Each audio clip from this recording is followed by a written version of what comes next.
You're listening to an Airwave Media Podcast. Hi, I'm Matt Albers, host of the Pirate History Podcast. The men and women of the golden age of piracy are some of the most infamous and often misunderstood characters in all of human history.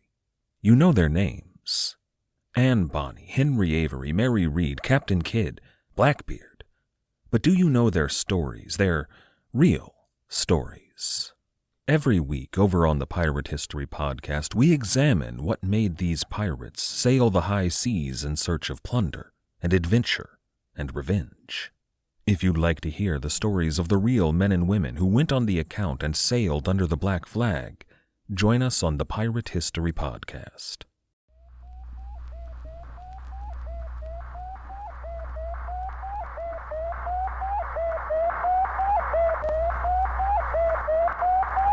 October 4th, 1957.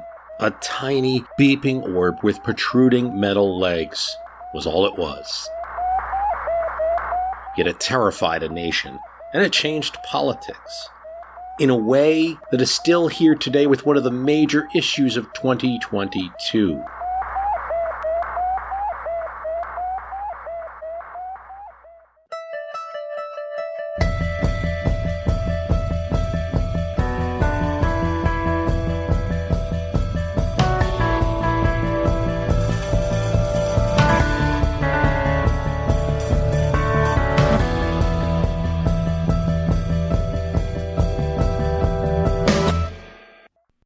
Luther Dorr said, "I clearly remember sitting in front of a black and white TV watching football when the network broke in with the news."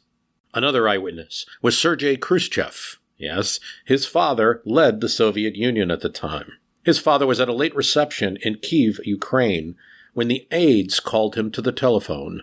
He emerged, smiling. Khrushchev said, "An artificial satellite of the Earth was just created, and we, the Soviets, did it first." On the other side of the planet, reaction was swift. President Eisenhower consulted his generals for answers. How could this happen? One person with the answer was rocket scientist Wernher von Braun. He knew that he had asked for budget to do exactly this, make an artificial satellite, and it was removed.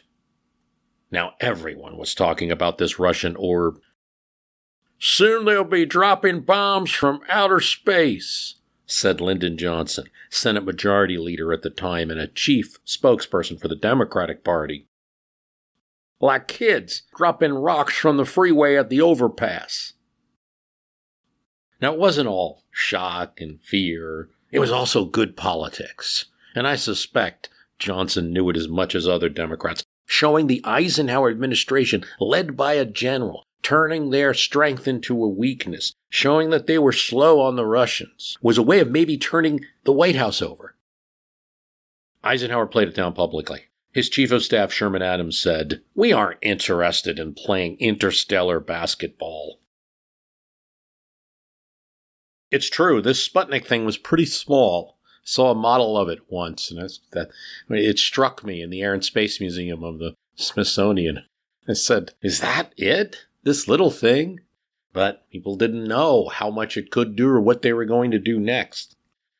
The reaction in the U.S. was more like the Edwin Marcus cartoon that showed an Uncle Sam roused out of bed, seeing the satellite out of his window. The public was scared, their representatives ready for action. And some of the solution, it seemed, was education. The Soviets had scientists. We didn't have enough of them. They had mathematicians. We didn't have enough of them. Even if we did, private companies operating those newfangled computers were gobbling them up. The lack of intellectual muscle in the United States government was seen. Not only was it being beat to launch, but then the United States fails several launches after Sputnik and doesn't get their own satellite up until 1958. It's almost too late to matter. It's not surprising, then, that the higher educational aid from the federal government begins with Sputnik, the aid for those at least who are not in uniform. The National Defense Education Act, NDEA, is passed in 1958 and includes monies for education, for science and math and other subjects. And it's not just passed in 1958 to help school children. It's downright weaponized. It's passed for defense. $1 billion over 7 years to ensure trained manpower to meet defense needs. It reads like we're making a missile. Something else to put in this context. More Americans simply are going to college in the 1950s, and that's with no help at all. 7 times as many in 1960 as in 1940. 3.6 million students. And 10 years later, that will double. There's a lot of reasons. College isn't what it used to be. It hadn't been for some time. It wasn't just going off to college to become a minister, as in early America, or a teacher, or a lawyer. Urbanization, improvement in the economy, more colleges simply, jobs requiring more specialization of skills. All of these are factors. For some of these students, it's the 2 GI Bills that would get them to college. The first one's passed in 1944. Franklin Roosevelt in Congress, honoring vets who served in World War II. And then a Korean War GI Bill after that war. The GI Bill passes without much trouble, and it wasn't like it was completely undebated. Some terms are. For instance, the idea of granting college funds to just every veteran was debated. Are we making a bum out of G.I. Joe? Was a headline that was in the Saturday Evening Post around the time of the debate of the first GI Bill. Are we just giving them money and turning them from these really active soldiers into people who are just laying on a couch, getting their education for free? A lot of this came out of the fact that it was found that some of the college money was wasted, and money designated for true colleges went to colleges in quotes. Some were just whipped up trade schools with no intention of getting jobs and offering skills that weren't really in demand as much as they said. Some were retail stores. So you'd go to the retail store and they'd have a class on the side. The GI would come out with $100 or with goods. School would take the money. A staunch opponent of all this was Texas U.S. Senator Olin Teague. As you know, of course, there's much debate going on in the Senate right now. And the last few days I've been over in the Senate quite a bit on a conference on our space authorization bill. Teague was wounded in World War II. He had earned 3 Purple Hearts. He didn't think vets should get anything unearned. Ideally, Teague had something to say about it. It would be only wounded vets that would get educational funds. Now, that was a losing battle. The ones I talked to seem to think that they have the votes to take some action. So he at least wanted it for combat vets alone. And he cracked down on fraudulent schools, held hearings, asked the Department of Justice to crack down on them. He shut many down. He was instrumental in denying aid to schools that had 85% veteran enrollment in getting that change. If you're only getting 15% or less from regular average Americans who aren't getting money from the government, are you really a college, Teague would ask. Something was wrong if you couldn't. The Korean War GI Bill gave Teague a chance to write legislation and improve. Instead of the government paying schools, they would just pay the students. It wouldn't be the first time that educational funds led to questions of how higher education money was being spent and what constitutes higher education. These are questions that still exist today. I should note that none of what we've talked about so far has anything to do with loans. They are related, though, because the granting of monies is what begins the formation of the student loan program that we have that now, inarguably, is a student loan crisis. $1.7 trillion in debt owed by Americans on loans they took for higher education. Where did it begin? Well, some tiny part of it could just be American values. Education certainly is one of them. Gentlemen have to pay for their sons in 1 year more than they spent themselves in the whole 4 years of their course. Not unfrequently, they are called upon for twice or 3 times the amount which, at a former day, was sufficient for themselves through the entire period of their residence at college. How shall this alarming evil be checked? That could be written today, but it was written in 1875 in the New York Times. It just highlights that college cost has been a concern for a long time. But we've seen an evolution from a concern of, say, the well-to-do about maybe we're excluding anyone who's not, to a concern, will we ever be able to do this, to a concern that I know I have to do this and there's going to be a cost, to now where it's like, I did it and we're saddled with life-changing debt.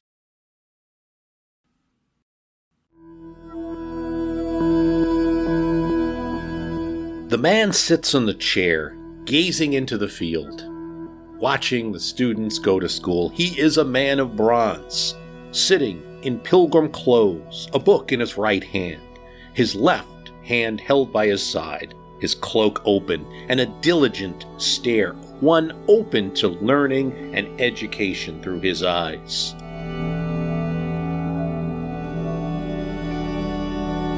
He is John Harvard, and thus, I don't have to tell you, this is no trick question what college's yard this statue is looking out on.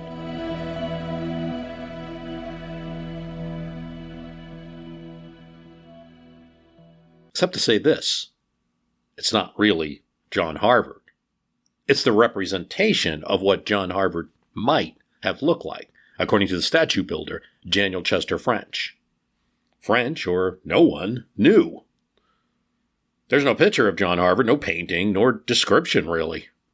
It's not really known even if Harvard was the founder of the first true college in the New World, the English-speaking New World that bears his name, a prestigious college then and now.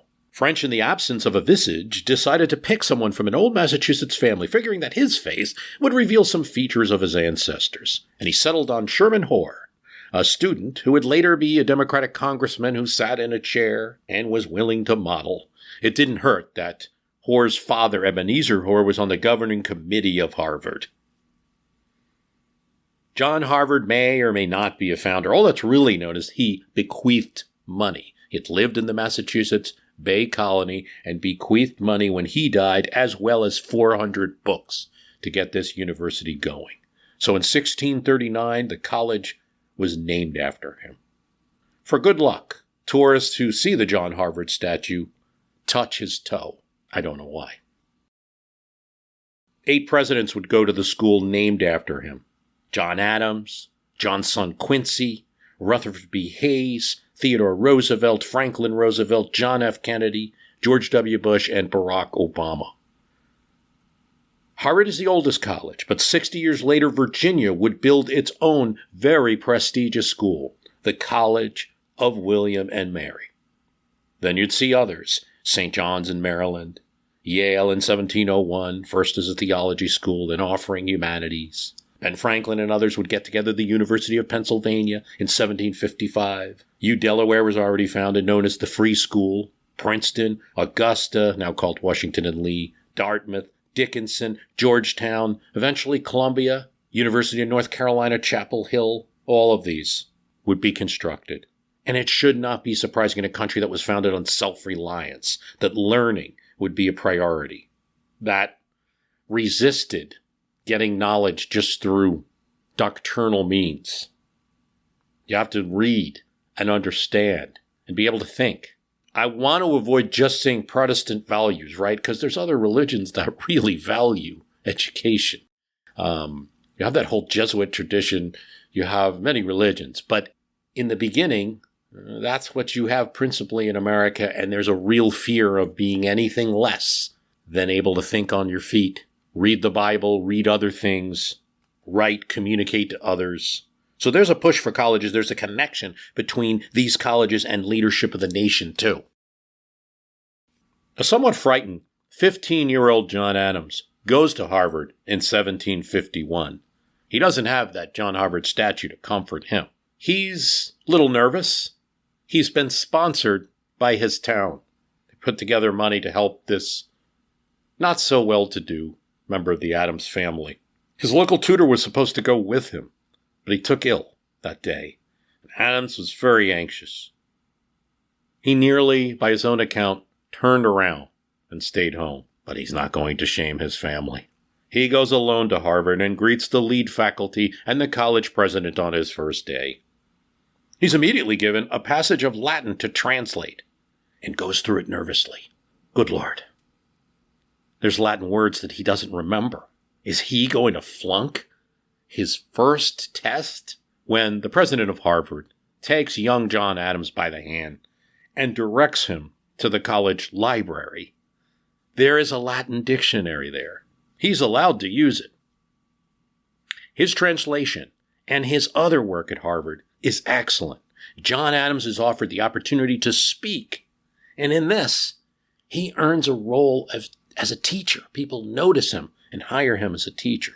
In a way, Harvard would make Adams who he was. His father, who was a clergyman, wanted John Adams to become one as well.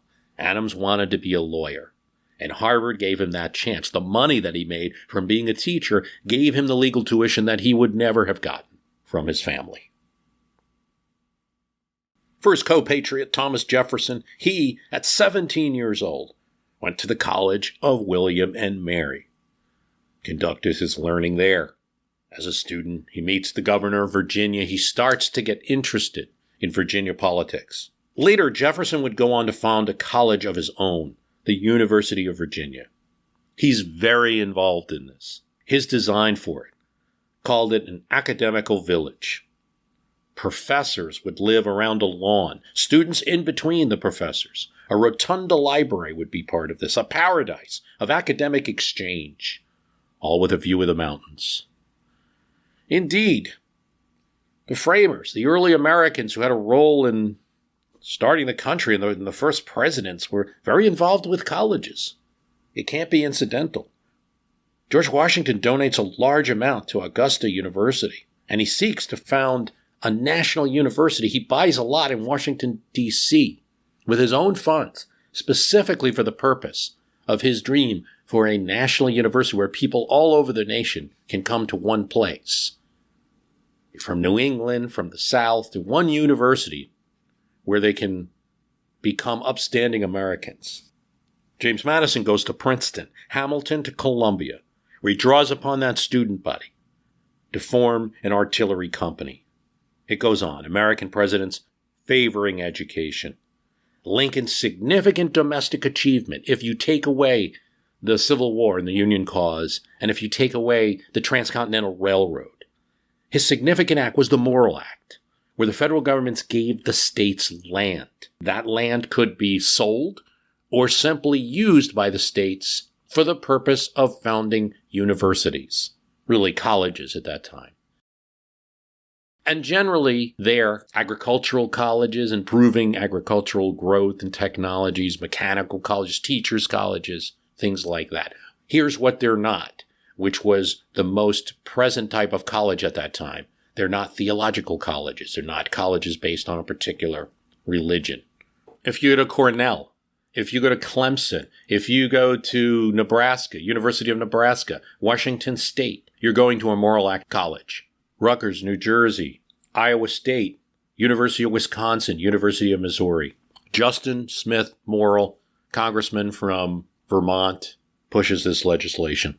This is what he says. This bill proposes to establish at least one college in every state upon a sure and perpetual foundation, accessible to all, but especially the sons of toil, where all of the needful science for practical avocations of life shall be taught, where neither the higher graces of classical studies nor that of military drill, our country so greatly appreciates, will be entirely ignored, and where agriculture, the foundation of all present and future prosperity, may look for troops of earnest friends.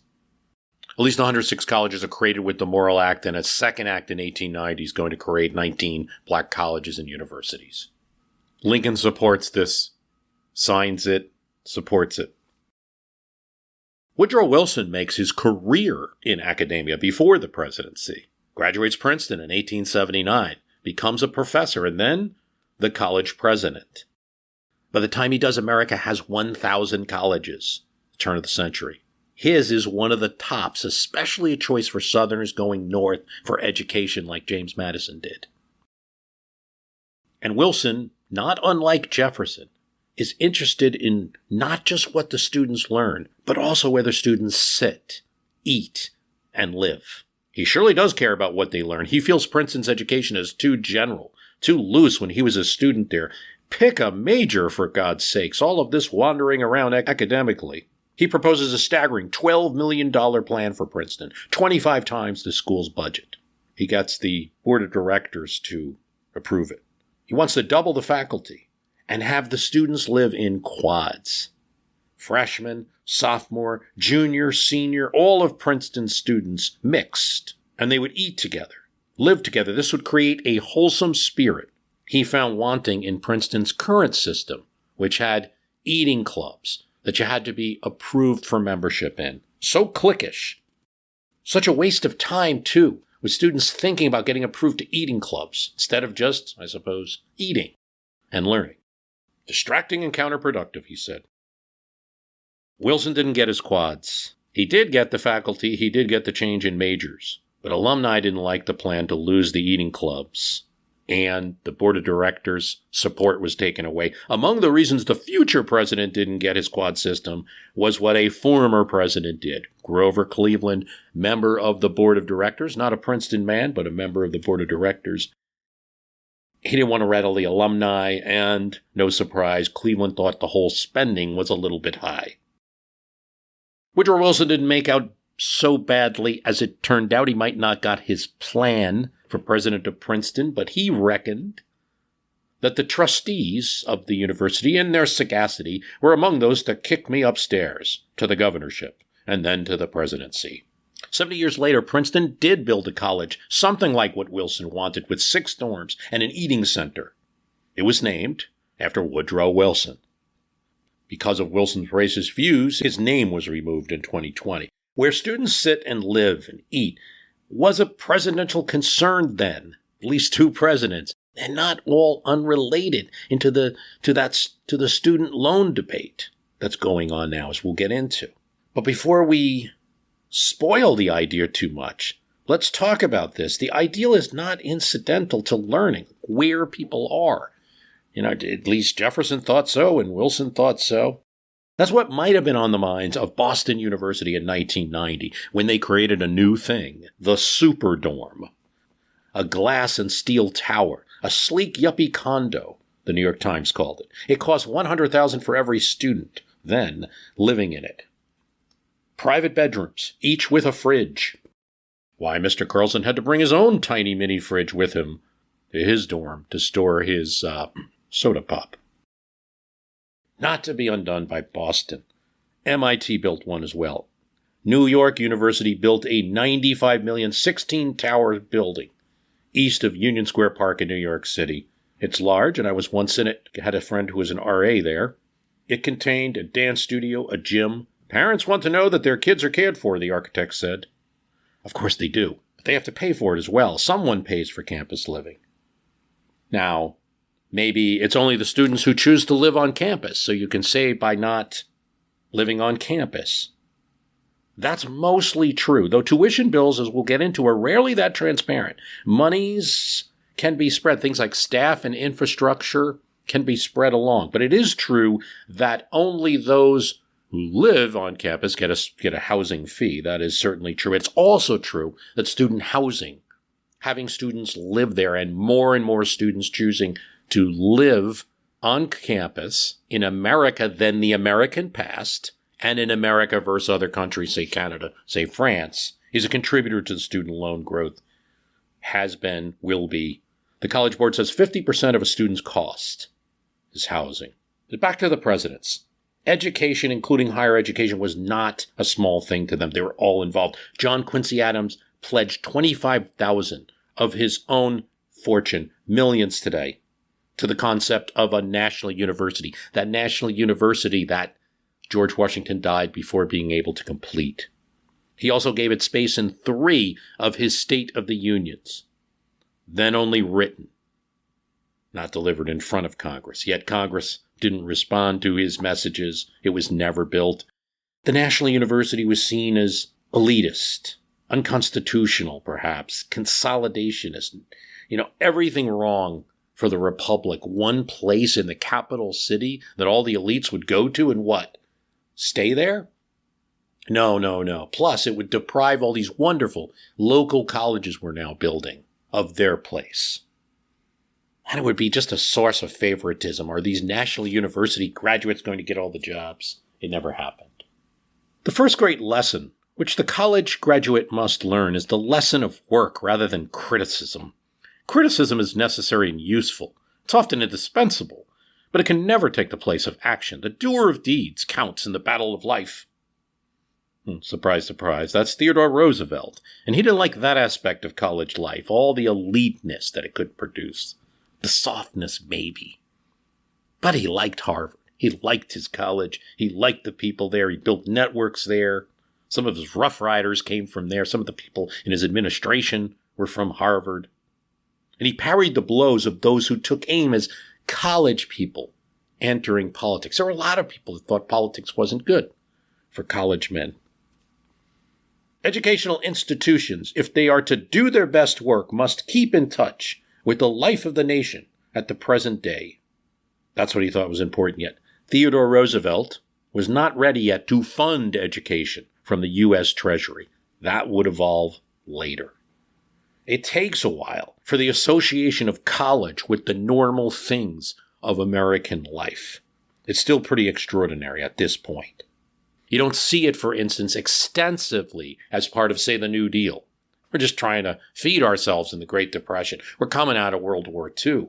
The 1950s, you start to see this with televisions, cars, and now college as something as a goal. And then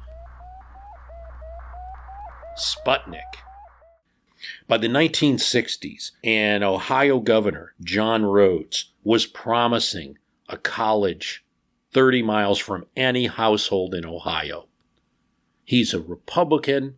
He's a conservative. He's going to be the guy that speaks out against the students after Kent State happens in one of those colleges. But he's for college for Americans. But that's something that evolves. Lyndon Johnson becomes president in 1963, not just a criticizing senator anymore, and he begins building his great society. Here the seeds were planted, from which grew my firm conviction that for the individual, education is the path to achievement and fulfillment. And for the nation, it is a path to society that is not only free but civilized. And for the world, it is the path to peace. For it is education that places reason over force. The government is already funding higher education somewhat with the National Defense Education Act. But it's barred a bit. But he wants to expand it. And he makes it clear those who can go to college, who are qualified, should be going to college, should not be denied because of lack of money. His Higher Education Act of 1965 calls for low-interest loans with no underwriting. Loans that maybe a bank wouldn't perform otherwise, so the federal government will guarantee it. Yet banks have a hard time, require more funding. Eventually, we're going to include provisions, too, for grants to students, though the program is limited. Hi, I'm Matt Albers, host of the Pirate History Podcast. The men and women of the golden age of piracy are some of the most infamous and often misunderstood characters in all of human history. You know their names: Captain Morgan, Anne Bonny, Henry Avery, Mary Read, Captain Kidd, Blackbeard. But do you know their stories, their real stories? Every week over on the Pirate History Podcast, we explore the real lives of these pirates. We examine what made these pirates sail the high seas in search of plunder and adventure and revenge. The real stories are a lot more complex and a lot more interesting than the stories most of us have been told. If you'd like to hear the stories of the real men and women who went on the account and sailed under the black flag, join us on the Pirate History Podcast. Hutchinson, Minnesota had some problems. For the adults of Hutchinson, the problem was the teenagers. They kept sneaking off at night to empty barns where they'd, brace yourself, dance. Who knew what sort of sin and heavy petting and French literature these barn dances might lead to? No, the adults of Hutchinson, Minnesota did not approve. And neither, it seemed, did the devil. One summer night, Satan himself suddenly appeared in the middle of the dance floor, and the debauched teens ran in fear. He showed up at the next dance, too. For a few months, it seemed like you couldn't go to a late-night barn dance in Hutchinson without getting chased out by the devil, pitchfork in tow. Until one night, when a 14-year-old boy had the good sense to shoot him in the chest. At which point the devil was revealed, Scooby-Doo style but bloodier, to be the local Methodist minister, dressed in a costume and flown in from the roof by rope and pulley. This is The Constant, a history of getting things wrong. I'm Mark Chrysler. Every episode, we look at the accidents, mistakes, and bad ideas that helped misshape our world. Find us at constantpodcast.com or wherever you get your podcasts.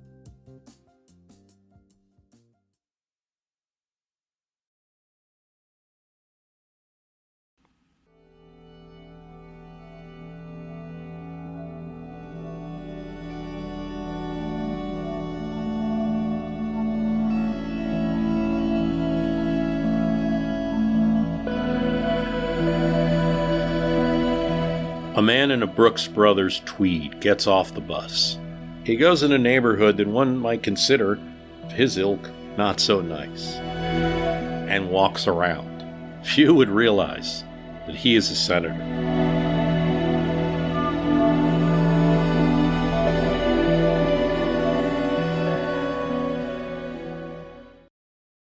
He goes and talks to people in coffee counter at the laundromat. Says, "Oh, I'm Senator Pell, Claiborne Pell." He was an unlikely figure to have an aid program named after them, really. The way he looked and carried himself, you might just think he was one of those senators that was going to pass his time, the old man's club, say, of the Senate. Victorian appearance, wealthy man, Brooks Brother collared shirt, Summers and Newport style, tortoiseshell glasses. John F. Kennedy said he'd never win an election. Yet he won every one that he ran in. Rhode Island's a small state, so he would take his unshined shoes and ride those buses, talk to people, meet with people. He was a Princeton grad, yet he had a knack for knowing what people needed. Providence had a large Portuguese population, so he strengthened laws that they needed for relatives to immigrate. Pell didn't have a lot in common with his constituents, said Joe Biden at his funeral. Yet, Pell had a way. He also operated by a set of rules. He expected senators to do the same, to be gentlemanly. Marcus of Queensberry. He wouldn't run a negative ad. When an opponent called him a cream puff, he got a local baker to endorse him. And he compromised. A half loaf can feed an army sometimes, he used to say. But there was one issue he wasn't interested in on compromise. He felt that college should be a right. There should be an amendment to the Constitution to provide college scholarships as a matter of right, and there should be an amendment in statute, in legislation to fund it. He wanted $3.3 billion. Astronomical amount of money at that time. And as it may seem that, I believe this is the sort of commitment to open the doors of opportunity from the ghetto to the suburbs, so Pell said. He proposed his bill in 67, 68, 69, 70, and 71. He never quite got the full $3.3 billion, spaceship-level money. And he had to settle for that half loaf. But he found a willing president, one in a party opposite from his own.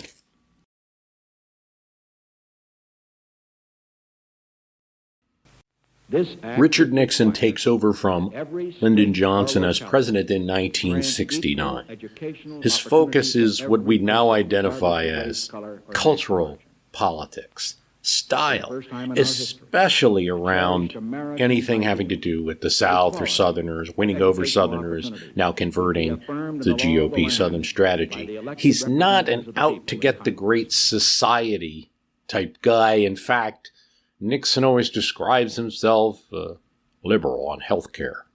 And on many issues, he proposes solutions.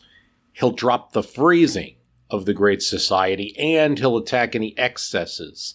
But he doesn't want to anger Lyndon Johnson nor the many Democrats that still haven't fully converted to the GOP at the time that Richard Nixon is president. Where a program's good, he'll jump on it. Higher education is one of these areas where he picks up the mantle from Lyndon Johnson. Nixon tells Congress in 1970 that he demands that Now a student who is qualified should be denied college. It's the same thing that Lyndon Johnson had said before. He then criticizes in Congress in his 1971 message for not acting. Nixon expands the Basic Opportunity Grant, which will be named after Senator Pell. But there's trouble with Pell Grants because they are for lower income people. What about all those hardworking middle-class folks? This is the criticism that gets leveled. And throughout the 70s, you're going to start to hear quite a bit about the middle class, not poor enough to receive benefits and not rich enough to not have to worry about the cost of things. At least this is the perception. We all know it's not necessarily true, right? That in that lower income group is a lot of awfully hardworking people. Nixon and Congress have a solution for that. Follow what is being done in the housing market from the New York Times in the early 1970s.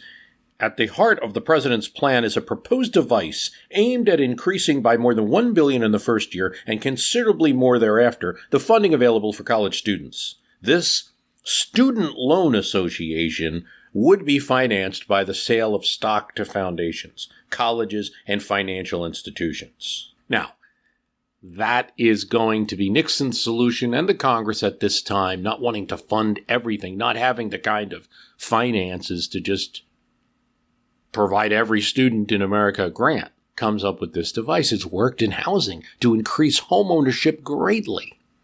It's something we're not even quite aware of. Fannie Mae and Freddie Mac, unless you're in a home buying process right at the current time. But it would be enormously difficult to get bank financing for the mortgage in the way that we do. In other words, 30-year loans, for instance. There's not a bank that wants to take a loan that long. We don't even know if the bank will be around in 30 years the way things are going, right? Doesn't matter because you have Fannie Mae there buying up loans. And this is exactly what they propose with education loans. A student loan association will provide financing for loans for people that you normally wouldn't be able to write loans for and at greater expenditure. So what's the trade-off? It sounds all good. Well, the trade-off is that despite the name Student Loan Association, almost makes it seem like students are loaning out the money or it's an association of students. It is not. It's an association of financial interests. In the beginning, it includes financial interests that are colleges. For instance, Harvard University puts in $100,000 to start the Sallie Mae going. And so do many other colleges. Yale is involved. MIT is involved. Going well into the 1980s, Harvard is the number 5 stockholder of Sallie Mae. So some colleges are actually benefiting from these loans over the years. It's increasing their endowments, and eventually they're getting very valuable shares of a profitable corporation. So we've created a corporation that has investors. It's something that people think when they hear Student Loan Association or Sallie Mae, they think that it's just part of the federal government. It's not, but it has, like Fannie Mae does, an implied connection to the federal government, an association through the marketing of federally guaranteed loans at this time. Okay? And Fannie Mae, Freddie Mac, exactly the same thing. There is always an implied connection with the government, even though under the Johnson administration, it was sold and brought out into the market. It was opened up it became its own self-sufficient market entity. And however, there was always that perception among investors and customers that this is backed up by the federal government. And look, in the case of Fannie Mae, look what happened in 2008. In the end, they were put into conservatorship for a while. So this is the point. You created a corporation. Sallie Mae doesn't make loans in the beginning. It does now. It merely bought up federal government loans and serviced them. That's how Fannie Mae works in the housing market. That's not how Sallie Mae, also called Navigant, they split up into two names in order because Sallie Mae just frankly isn't very popular right now. Principally earns its money. It sells private loans where interest is charged. If you go back to the New York Times article from the early 1970s They're saying loans will be offered at rates as low as 3%. But what Sallie Mae generally gets its money from is loans where the interest is charged, and it can be up to 12% or more. And they also get their fees from collecting on those loans and some other fees and services. Today, it's not a popular company. A breezing look at consumer affairs reveals a litany of complaints from students who, at 18 or so, perhaps with their parents' assistance, got a loan and now have to pay for it. They call me 10 times a day. It's like dealing with a loan shark. They sold my daughter and her mother a loan at 12%. Now, I know a little bit about the cost of finance at the time they made the loan. The capital cost was just 1%. I told them, I no longer work, said one borrower. They don't care. You guys are enslaving people. Customer service is like speaking to a robot. I'm throwing $900 a month into a black hole. These are just a few. There's a few good reviews. They're awfully hard to find.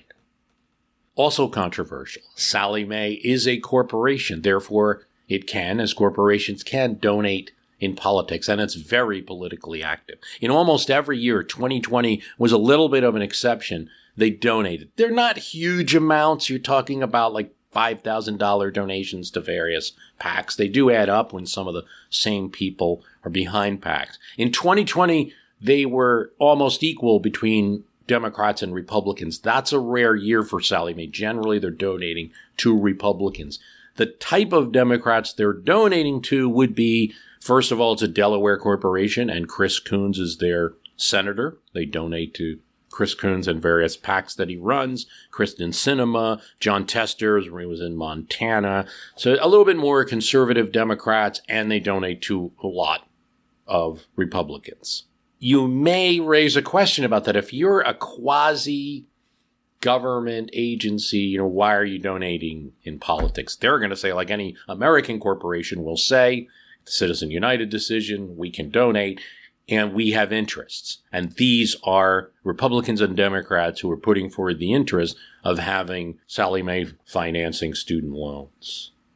It's here in the early 1970s where you can identify an issue that what has been created will later be called by many a monster, an entity that now loans out money and collects on it and makes loans that are private loans now, no longer just buying up government-backed loans.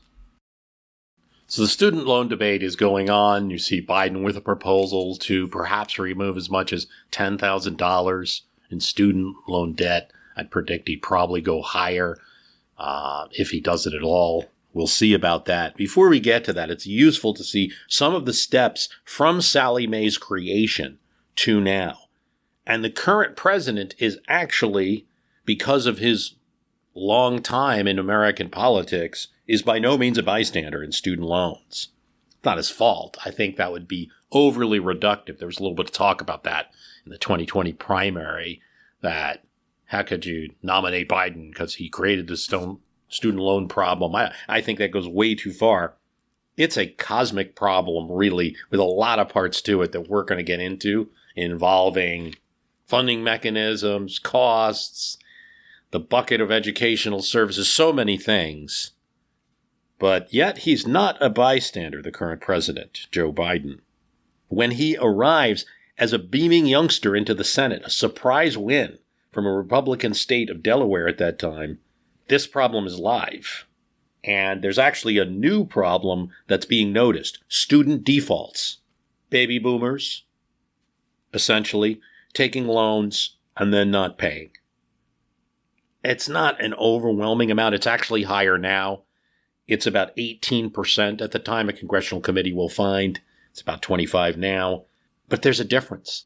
The old defaulters could do this. They could, technically, skip town, ignore the bills. There would be some effort to collect some things mail, but not the kind of intensive 10 calls a day you might get now. And they could even declare bankruptcy. Congress is worried about this. We're guaranteeing these loans, and people can go become a doctor and then just skip town and not pay us, not pay their fellow taxpayers. It's a huge problem. And Congress does what it best does. It forms a commission to study the problem. Loan dodgers. The Congressional Commission on the Bankruptcy Laws of the United States looks at this and a lot of other things. And actually finds it's not the huge problem that you think it is. Only about 1% of those defaulters are declaring bankruptcy. But among their recommendations, and not their most forceful ones, a chart has a bunch of recommendations and shows like what the percentage of effectiveness is, has this one at 50-50, was to put student loans beyond bankruptcy discharge, so you couldn't go before a judge and get rid of your student loans. Despite the congressional recommendation saying this isn't as big of a problem as you think, and I've actually looked at this chart and a little triangle that shows the policy. There are several ways to reduce bankruptcy discharging besides this. Congress jumps on it. In 1976, Section 439A of the Higher Education Act reauthorization put student loans beyond bankruptcy discharge until the borrower can show 7 years of repayment. Joe Biden is a young senator. He's facing what will be his toughest reelection in 1978. You can look at this both ways. He wants a bill that will help students get more people to college and help costs. And he also has to get the votes from others who are worried about the cost and worried about all these loan-dodging students. Not to mention, he comes from Delaware. You're just seeing the beginnings, late 70s, 80s, of Delaware as the key financial state, really the first state of finance. If you notice, so many credit card bills are coming from there. And Delaware has some very pro-banking rules, very pro-corporate rules. It's a favorite for corporations to locate in. These are among the reasons Biden supports this. The only exceptions are cases of undue hardship. Congress doesn't debate what that means. It's become a pretty high hurdle.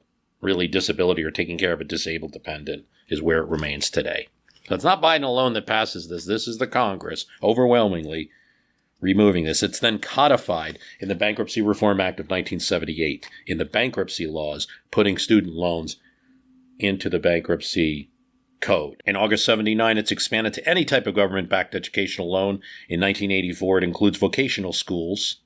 In 1990, it includes interest fees. Strengthened further in 2005. Biden is either voting for or in support of each one of these changes. But to be fair, again, I don't want to just jump on Biden. It's easy to do. Senator from Delaware, where the key industry is credit. However, he's also helping to pass the Middle Income Student Assistance Act during the Carter administration, which eliminates income restrictions on previous loan programs. This is a big thing during Carter. You know, he looks at a middle-class tax cut. Now he wants to do Middle-Class Assistance Act. It's like, we don't just want to help the poor, we want to help those who are in the middle as well. Biden also writes legislation that helps PLUS loans, so parents could make loans to help their students. He's instrumental in making those loans non-dischargeable. He also supports the changing of how interest rates are determined on student loans from a government body who sets the rates to using the market to set where bank rates are. In 1986, in the reauthorization of the Higher Education Act, Congress expands Lyndon Johnson's 21-year-old program and adds students in default could not receive new assistance. Biden is absent, but he voices support for it. But here's the thing.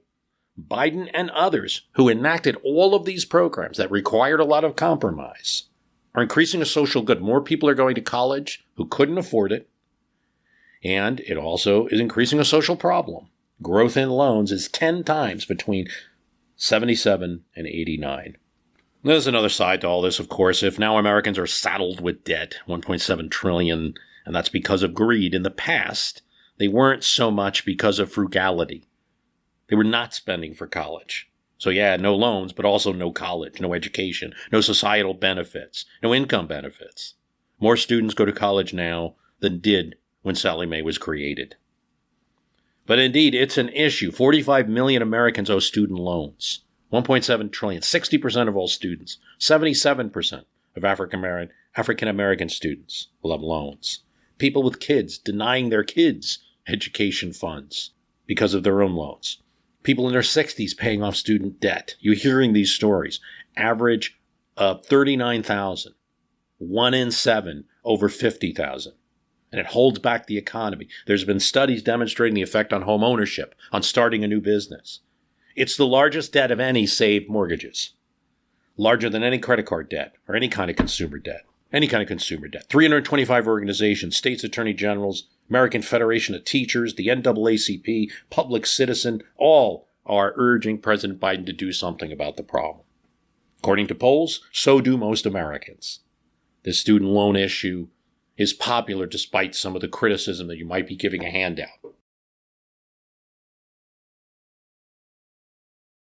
Reagan's first term sees $594 million cut in student assistance out of the budget, $338 million in Pell Grants. He wants to cut that provision in the Middle Income Assistance Act, which eliminates income restrictions on loan programs, and he does. His Secretary of Education, Gary Jones, said the administration is beginning a fundamental philosophical switch to traditional emphasis on parent and student responsibility for educational costs. In other words, you pay for it yourself. Education is the responsibility of state and local systems. Billions of dollars in Pell Grant cuts over his time from where they would have been projected to be.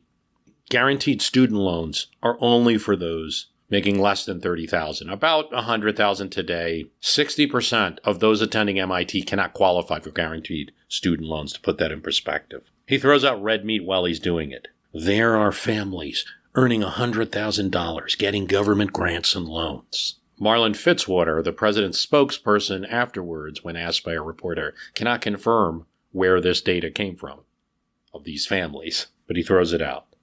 Claiborne Pell is outraged, still a senator at this time. How can we be an opportunity society for cutting these budgets? It's dramatic for a lot of people that thinking we were going to have growth over time in granting. Reagan called his plan reasonable and just. Yes, families may have to make some difficult adjustments, but we avoid the more painful adjustment of living in a wrecked economy. So I want to just take this point of view and not just cast it aside for a second. He is talking about you're trading some grant money for better economic opportunity.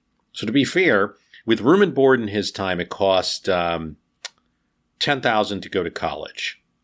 So you're talking about $2,500 a year to go to college if it was room and board, about $1,000 without it.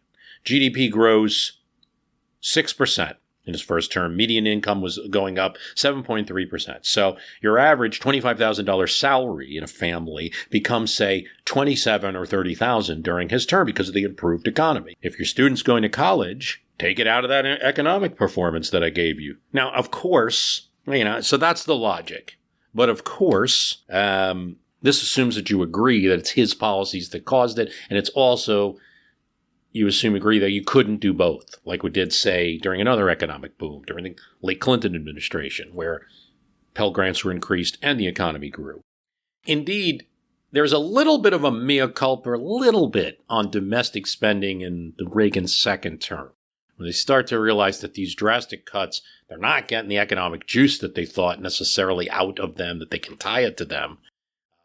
Still exploding the deficit in any case, and there's a lot of complaints, including from Republican senators and congressmen. So Pell Grants do go up in Reagan's second term, but it's slight, from $2.7 billion to $2.8 billion per year during his term. And thank you for your introduction. And may I congratulate all 6 of these guys that spelled out the 6 educational goals, reminding us of what our national goals are. And I asked one of them if he was nervous. He shook me off, said no.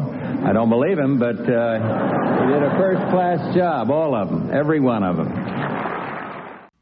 You really do see that it's in George H.W. Bush, kinder, gentler, little bit of a thawing of the Cold War, and there's an attempt also for him to become the education president and divert some spending domestically. Pell Grants go up to $3.4 billion during his term, one of the larger increases. It really rockets up during Bush and Obama, $5.2 billion, $9.3 billion during Obama, about $7 billion in Pell Grant spending today. It's going to vary a bit. When the economy's worse, Pell Grants tend to go up, since they're based on how many people are going to college, and more people go to college when the economy's bad. When Bill Clinton is elected, there's a lot of hope of a greater peace dividend, of more spending on student loans and grants, including those Pell Grants. They do go up, and Clinton does some things like changing the government to a direct lender instead of using private companies, try to cut down on some of the cost. But in his first term, deficit reduction's on his mind, and that keeps him from spending a lot. And then by the second half of his first term and into his second, there's a GOP Congress looking to cut spending. So the Pell Grant increase between Reagan going into the Bush presidency is greater than that between Bush and Clinton, where it's almost the same, tiny bit of a bump. There's something else done during the Bush and Clinton years to provide funding for college that does increase costs. And the first thing is we're going to allow unsupported loans where the student borrower starts paying interest while in class, and the government is not guaranteeing or supporting this loan. We're also going to increase that PLUS program that was created in the late 70s and allow parents to pay or borrow to pay up to the full cost of tuition. Clinton's also going to get involved in the loan payment calibrations and say, okay, you can have payments that are just 20% of the borrower's income. That still could be considered a lot when some people pay 50% or more on their housing alone. 2014, this is reduced to 10% of income. The early 90s does see a lot of criticism, just like we saw in the 1940s, a lot of focus on phony schools. Senator Sam Nunn holds an inquiry in 1990 that could have looked like Olin Teague's in the early 1950s. A school buses in homeless people for classes. Schools with closed buildings not operating, receiving government funds, somehow taking in billions. A hidden camera shows school membership officers taking in drug addicts off the street, getting them to sign something and giving them a $100 bill, sending them out the door. The North American Trucking Academy admits 94% of its students are in poor areas, recruited from welfare lines. They have no intention of getting a job as a truck driver. Some schools just used false addresses for the students, so collection agencies could never find them. Maxine Waters, congresswoman from the Los Angeles area, has boxes of letters from ripped-off students complaining about these schools. So there's concern, but there still remains an interest in funding higher education. It's just more of that balance is being shifted. In the 89 to 1990 year, tuition at the average public four-year institution is $1,780. 10 years later, it's $3,349, growing at 8.8%. Manageable, we're talking about public institutions, but still something that's going up higher than inflation was then. 2010, that's $7,605. 2020, it's $10,740, and it's $38,000 at private colleges. So we have presidents that arguably care about the problem, but also costs that are going up at the same time. But just to put this in perspective, borrowing in general is going up during the 1990s. So debt outstanding on any kind of credit cards. There are 660 million credit cards issued in 1991, and by 2004, you've got 1 billion won. Debt outstanding grows from 181 billion to 644 billion in just about 13 years. So the 90s are a boom time, but also a time fueled by credit. In 1970, 16% of all families have a credit card. In 2004, 71%. Two things happened in the 90s that are significant to mention here, and we haven't gotten into it yet. In 1991, the 6-year statute of limitations on collection of defaulted loans, which had been established in 1985, was completely eliminated by the Higher Education Technical Amendments. In 1998, the 7-year period after which student loan debt could potentially be eliminated through bankruptcy proceedings was also eliminated with the passage of another set of higher education amendments. The only provision left was undue hardship, very difficult to get. Can't just be being out of work. You have to be unable to work. A certainty of hopelessness, not simply a present inability to fulfill the financial commitment. Now, President Biden has used that type of clause to give hardship exemptions to people who had a disability, to give forbearance to those with student loans during the COVID crisis. A statistic that's important here as we talk about Clinton's presidency, because loan debt goes from $200 billion in 1995 to $391 billion in 2005, and that's a pretty big jump. That's double. Then it grows from 2005 to $1.7 trillion in 2022. That's way faster than the growth. I mean, that's a huge, stunning increase in growth. From $391 billion in 2005 to just 17 years later, $1.7 trillion. This happens while Pell Grants are going up. It happens in 2 Republican and 2 Democratic administrations. The policies that drive this are policies that both of those want. I mean, sometimes they're compromising, and Clinton doesn't want to get rid of bankruptcy discharge even after 7 years of repayment in 1998. He has to compromise with the Republican Congress and with some Democrats who are supportive of that. Politics that drive all of this are from both those who want to lend a helping hand and those with other less altruistic goals. In making college available to all, foremost, here's the fact. Loans have accelerated. There's other reasons. For instance, people are borrowing more now for graduate education, 2.5 times higher, the graduate borrowing in 2017 than in 1995. So we've talked a lot about the solutions gone awry. We've talked about the amount of debt that there is, and we've talked about some of the benefits of people going to college and some of what different American presidents over time felt. There's one thing we haven't addressed enough, and that's surmised by then Congressman John Kasich in 1996, who said, well, if you're worried about educational cost, why don't you go ask the college university presidents? And while that's a simple answer, and that's a congressman just trying to dodge maybe some responsibility for what isn't a major issue worthy of Congress's attention, it is worth the question. There's so much talk about how do we finance deals. What about the costs? What has driven educational costs up to where Pell Grants that once paid for 60% of college education when they were enacted, now in some cases pay for less than 30%. Is that the U.S. Senate's fault? Let's look at the colleges and let's look at some of the reasons why costs go up. Here's the problem. Nobody has any one reason. There are a lot of theories, at least a dozen of them. One is the Bennett Hypothesis. William Bennett was Reagan's education secretary, and he said, when the government offers more student loans and grants, it enables colleges to raise tuition, negating the purpose.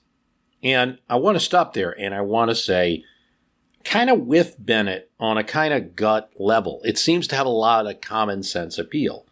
I feel like part of it's got to be true. I mean, if you can borrow more, you can spend more, you're in competition with other buyers. It seems the same as with houses. If all of a sudden mortgages were eliminated, what would people be paying for houses? If you couldn't get a car loan for a car, what could Detroit, Korea, and Japan charge for cars, right?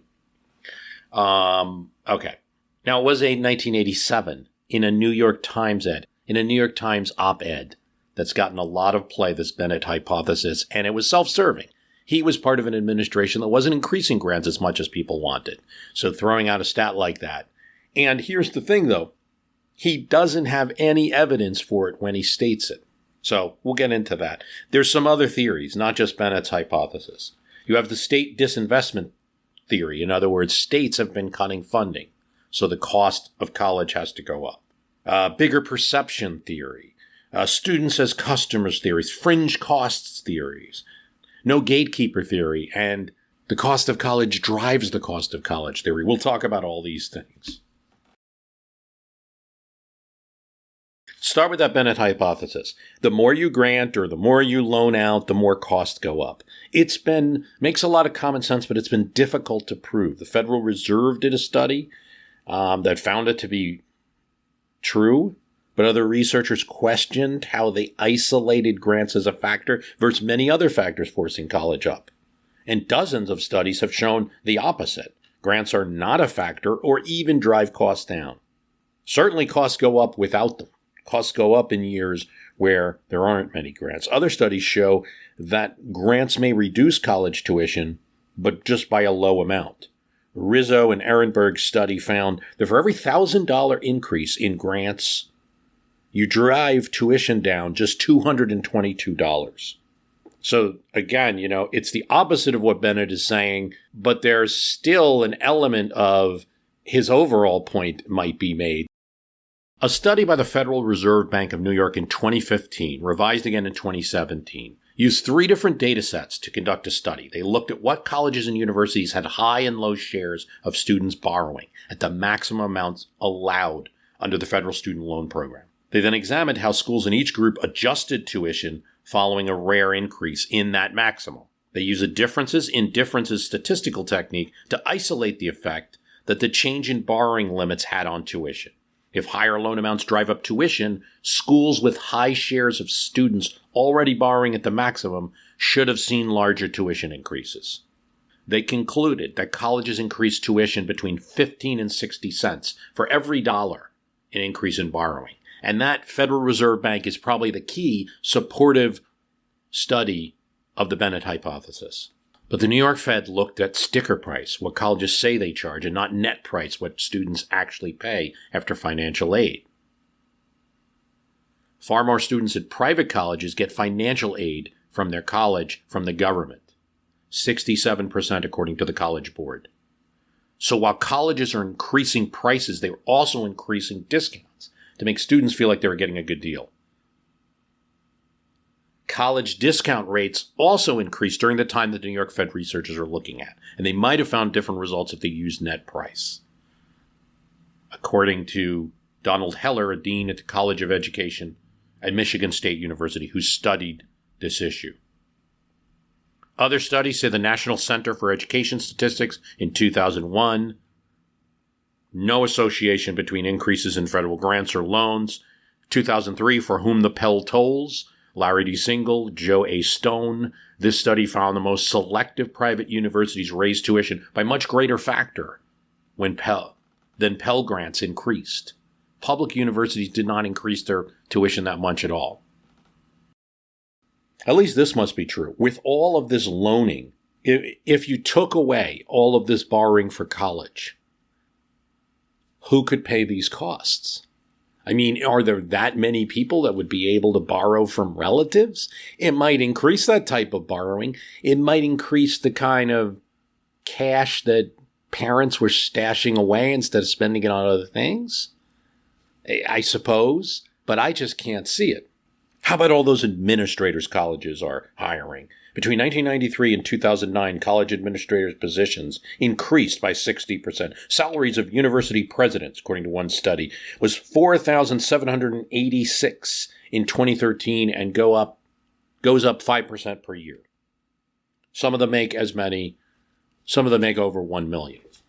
Now, maybe it's a perception issue. Value perception of college has increased over time. We're more sold on the concept of education. There's more of those statistics out there that show the value of education. It seems like a good thing, but it actually can drive up the cost, just knowing the value. Men with bachelor's degree earn approximately $900,000 more in median lifetime earnings than high school graduates. Women with bachelor's degree earn $630,000 more. Men with graduate degrees earn $1.5 million more. Women earn $1.1 million more. This is from the Social Security Administration. Men with bachelor's degree would earn $655,000 more in median lifetime earnings than high school graduates.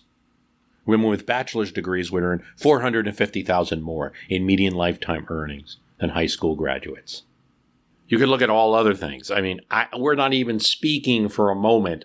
I do a history podcast. We're not even talking about the side benefits of having an education to your life as opposed to not having it. The benefits to society of having an education that Lyndon Johnson spoke about, that we all get something out of the more that people are educated. put that aside in this analysis. Huge economic benefits. But here's the problem. Once you tell people how valuable it is, you can start to have a run on the bank in terms of people wanting to get it. And more of these studies have come out over time. And so people are now thinking about when they spend on college, that 1 million, and that's 650,000, and not just the 70, 100, 120,000 that they're going to spend on college. And I think that's good in a way.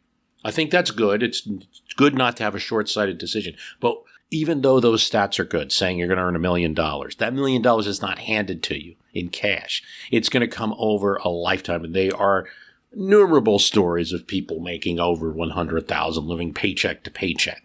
Real estate is expensive. Housing costs are expensive in a lot of parts of the United States, particularly where these professionals with these type of incomes live. So, and if you're going to have kids, you're going to get a car, you're going to have to commute. There's all of these expenses that go along with that extra money. You don't just receive it. If you sell yourself on that too much, that look, I can't be frugal at all about my college choice for my kid or my own college choice because there's $1 million waiting for me over the rainbow, even if that's not a lie. It sort of is, because you don't, again, that million comes over a lifetime with a lot of stuff. The gatekeeper theory, Atlantic Monthly notes that universities are expensive for the same reason MRIs are. There's no central mechanism to reduce costs. Colleges can extract what they can extract. Nothing in the Pell Grants, for instance, say you may only use this for a college that is controlling its cost. Whereas other systems like healthcare financing, for instance, has some of those mechanisms. Obamacare has some of those mechanisms in it, looking for cost control. We don't do that in higher education for a variety of reasons, politically unsellable right now. But yet that is present. How much of that is affecting costs? Hard to say. College is a service. That's a factor. While industrial plants can add robots, other places are adding software. Yeah, you're using a lot of software in education, but when you're using software in business, that's reducing costs, increasing productivity. You have industrial robots and things like that. In education, it's primarily a service, person-based business, and in fact, the people who teach are costly. That relates to a related cost factor. That costs in loans may be increasing the costs and loans. What do we mean? In college, you have to be taught by a professor. Those professors got their education, some of them recently, and experienced the same cost increases that students are now experiencing in their time. They have loans they have to pay for. Their salaries have to be commensurate to the cost that they experience. Cost of education has gone up, thus the cost of workers in the education field has gone up. Colleges need to act like a business. You might hear that again. And there's one place that I'm going to isolate. I don't hear a lot of talk about that I feel colleges do a not so great job of acting like a business. But in a lot of ways, they do act like a business. Like, for instance, in sales and their marketing, they do quite well, can spend up to $10 billion annually marketing their services, particularly with online courses. This marketing of these services finds more students, increases the amount of education spending, increases the amount of loans.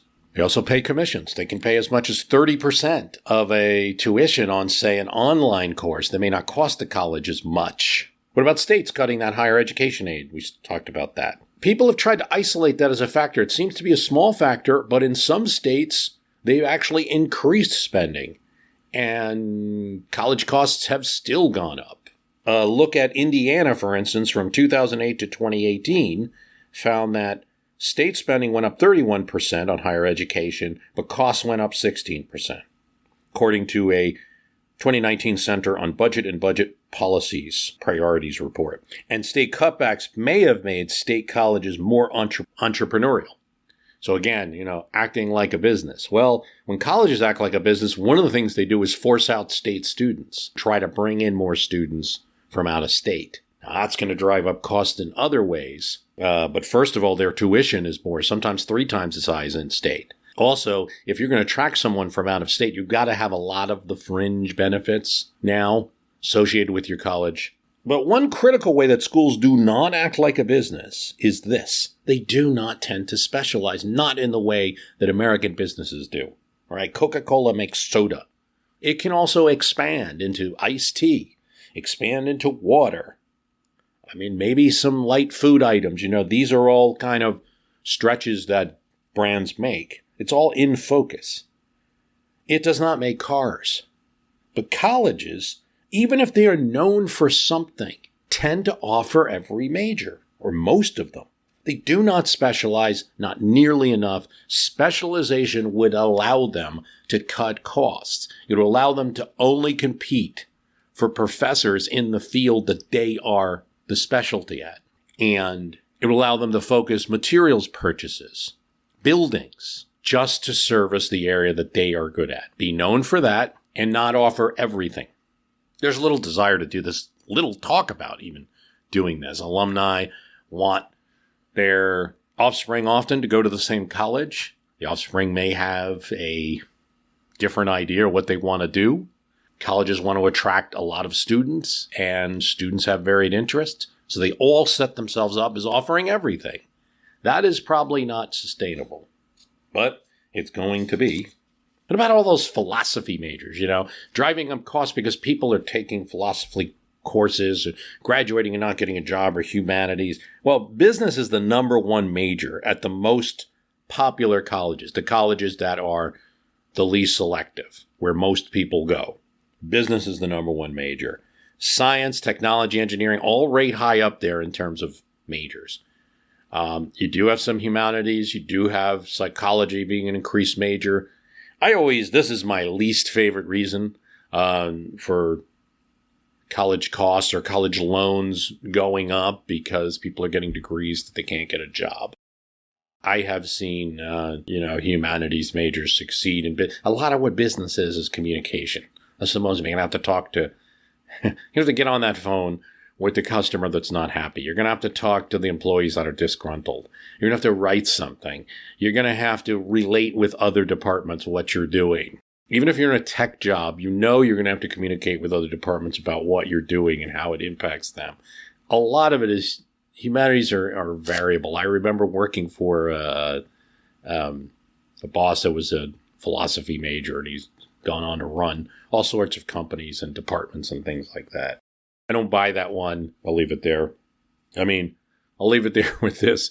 I'm a guy who wrote memos on paper and handed it to a dude who would walk around and hand the memos out in a mail cart to other people in the office. And I'm old enough to know the guy's look on his face when you did a CC of the whole office.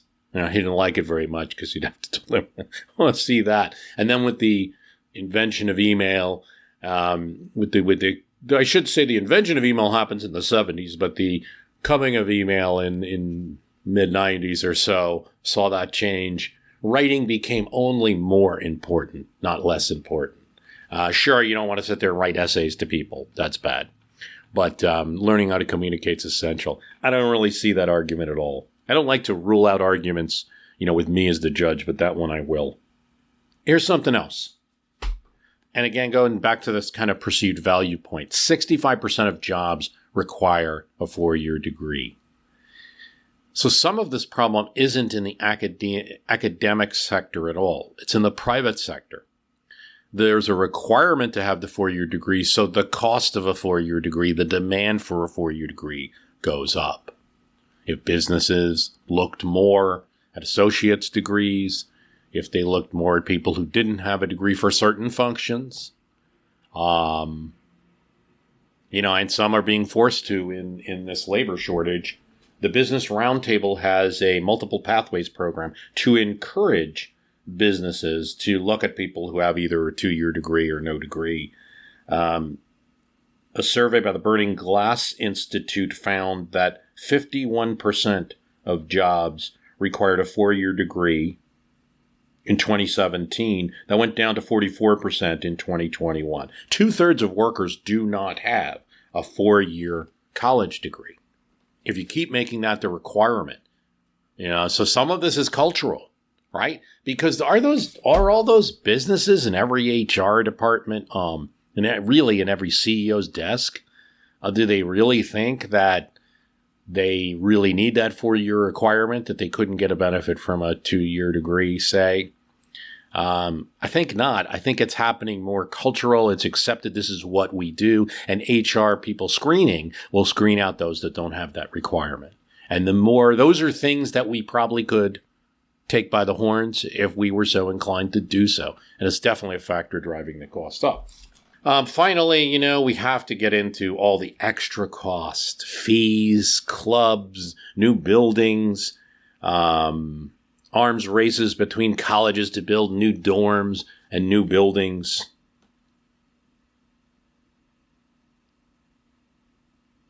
And sports. I want to say it's not unimportant to have a sports team with your college, and it's going to be something that I came from a college, good old Stockton State in New Jersey, where, Division III basketball, that's the Ospreys, go Ospreys. But what you don't get as an alumni, I will always say over the years, is that networking ability, that ability to talk about where you went to college with other people because they simply don't know. The ability to NCAA tournaments and being able to root for your team if they're in it. All of these things are not unimportant. But a story in the Washington Post where junior Caitlin Waltzinger, who went to James Madison University, was assigned by her student newspaper to dissect the tuition bill and what's in it, and found that the bill was laden with all kinds of fees. In fact, her yearly cost was $23,000. In there was 10%, $2,300 to pay for the sports team. As someone who worked 2 jobs, a full-time student who was not involved in sports, she was shocked that she was paying 10% for a sports team. But it's more than just those who are playing sports that are going to have to pay for that fee. This was separate from student activities. It was separate from clubs, not inclusive of the gym that the university had and fees for that. Schools in Division I, according to the NCAA, collected $1.2 billion in fees, and it grew 51% in 1 decade. So I'm not going to say that, sports don't have a value. If you go to school at Clemson or Duke, you can't discount some of that just informal benefit of that. Where are you going to have an alumni networking thing if there's not like a basketball game to watch? I've seen a college, my own, that doesn't have that tries to set up alumni events with, much more difficulty. It's going to help scholarships too and everything like that. It's just going to help drive publicity to the school that otherwise they might have to spend billions marketing for. We get it. You can't discount that. But again, those teams, the additional buildings, enhanced dormitories, no doubt that, it's really the same as I said in a podcast about healthcare back in 2009 when the issue was being debated. We're using the same word, healthcare, but it describes a packet of services that are totally different from what it was in the 1950s, completely different from the 1850s, very different from the 1790s, right? We now say higher education or college to describe a bucket of things that are very different from where college might have been even in the 1960s. You also have more American college students who live away from home. Campuses in Canada or Europe tend to have fewer dormitories, dining halls. I've read an article about universities in France where they talk about, you might have trouble finding where the buildings are. What a university in America, what we expect out of college is different. It's probably best to say different because I think you could argue about how important that college experience is to the life of an American. But then when you look at the cost of loans in colleges, you have to reconsider it as well and say, well, how much of it is better? Again, I go back to the sports, go back to the super dorms, I go back to the value of the education in terms of income. Sure, you could assess all those things and say those are real benefits, but how much are we appropriately pricing it? when we're going to have to pay. Are you applying the same standards you apply to other purchases you make? According to a survey from Intelligent.com, in February, 21% of Democrats won't support Biden in 2024 without action on student loans, compared to 20% of Republicans and 27% of independent voters. 34% of Americans are somewhat or very dissatisfied with Biden's handling of the student loan debt crisis. And 3 in 4 voters are considering midterm candidates' stances on student loan debt cancellation. So Biden's under pressure. Biden's proposed $10,000. At the time I'm recording this is still open. He says July or August 2022 he's going to unveil this. It seems to be, if you ask me, a little bit of a midterm strategy. I'd predict, if I put my crystal ball, in my hand, I'd predict it goes more than the 10,000. I'm recording this about 2 weeks before it's going to air, so forgive me if it already happened. I figure he says 10,000 is going to go a little bit higher, but not much, because there's two sides to this argument. One is this is important. This helps the economy. This affects a great group of Americans. And there were some practices in the past that could be considered unfair, little unethical, perhaps taking advantage of people at a very vulnerable time. On the other hand, people will say, hey, I had loans. I paid them off. I went to college. My family figured. Now that, you could look at all the sides of that argument. I think if you're of an older age, I do think you have to consider that the cost is much higher now for college than it was for, say, the baby boom, that there were options, including defaulting with not as many consequences as some of the dire consequences here. There were, at least in the early 70s, 1% or so of defaulters that were able to clear their student loans through bankruptcy, and the student loans weren't as large. You could argue that, hey, I'm paying for someone else's college. And there, I think it's obviously, there's some truth to it. It's taxpayers paying for someone else's college. That's true on a wide range of things. And I think you do have to ask the question is how committed we are to this ideal that Americans who are qualified should be able to go to college, or that every American should be able to go to college. How committed are you to it? If you are, then that argument, I think, has to fade a bit. There are other tax exemptions that certainly do not apply to Americans broadly, that in effect all taxpayers are paying for. One would be the mortgage interest deduction on a mortgage, where there's a much smaller percent, there's a small percent of taxpayers now who itemize, who actually get it. There's plenty of other situations where we as taxpayers pay for the cost that someone else incurred. This is just a new one, and one that's heavily publicized and heavily clear because it's someone else's debt. The other argument, we talked that's why I wanted to be sure in this episode, I'm not just going to sit here and talk about loans or talk about the Sallie Mae monster and how bad it is, and then we're so terrorized by this Sallie Mae thing, let's just get rid of it or something, and that's all our problems. I wanted to talk about also the increasing costs, because there is that argument out there. If you forgive $10,000, more people are going to go to college now, and they're going to think that they're going to, at some point, get that paid off.